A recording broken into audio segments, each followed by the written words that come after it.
Hello, welcome sa aking vlog-vlogan. Linis Bahay Serye Episode 7 na nga po pala tayo. Sorry nga po pala sa mga nag-aantay at nag-aabang lang Linis Bahay Serye ko dahil namimiss na doon nila yung pag-voice over ko doon. Sorry ha, kasi ngayon lang ako sinipag. Kasi nakakatamad din mag-video at gumawa ng vlog sa episode na to. Pero araw-araw ako naglilinis ng bahay dahil wala naman akong choice kundi maglinis at maghugas dahil nanay na ako. Kapag makalat ang paligid, magagalit ako sa mga anak ko at sisigawan ko sila. Yun yung nagiging sanhe kung bakit umiinit yung ulo ko. At syempre, madadamay yung tatay nila kasi hindi din naman siya naglinis ng bahay. Puro nanay na lang. Kaya sana maunawaan nyo kung bakit ako laging pagod at mainit yung ulo ko pag nasa loob ako ng bahay. Kasi wala naman akong ginawa kundi maglinis, mag-asikaso ng anak, maghugas ng pinggan. Hindi to maiintindihan ng mga nanay na hindi naman kumikilos sa loob ng bahay.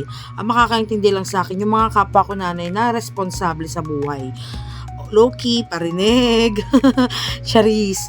So yun nga no, sana meron time machine. Yung pwede kang mag-time travel para bumalik sa pagkabata mo. Para makapaglaro ka ulit, makapagpahinga ka, o kaya yung makatulog ka ng 13 hours. Ngayon kasi hindi ko na magawa yun eh. Dati talaga ng bata ako, problema ko lang kung paano ko itago yung mga pitik ko tsaka holen ko sa tatay ko. Kasi tinatapon niya yun. Hinuhulog niya sa kanal, doon niya tinatapon. Kung alam mo lang tay, ang dami kong tinalo para lang mapuno yung karton ng Goldilocks ang pitik. Sa mga hindi nakakaalam na Gen Z at tsaka Gen Alpha, kung ano yung pitik, yun po yung text, yung parang karton, tapos may mga anime siya at saka comics na design, ganun. Basta hirap na hirapan ako mag-explain, search nyo na lang. Tapos pipitikin namin yun. Boom! Sobrang galing ko doon. Alam niya ng mga kababata ko, ang dami ko nilang paso sa laro na yun. Pati yung 10-20, ang dami kong binuhay doon. Halos lahat ng pinsan ko, binuhay ko doon. Ako lagi yung mother. Ang ending, ito, totoong nanay na ako. 'Di ba? Tatlo na yung binubuhay ko. Tatlo na yung inaasikaso ko.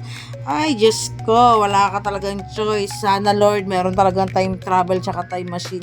Hindi naman ako nagsisisi na naging nanay na ako kasi ito naman talaga yung realidad eh. Maging nanay ka, maging magulang ka. Masarap at the same time nakakapagod nga lang.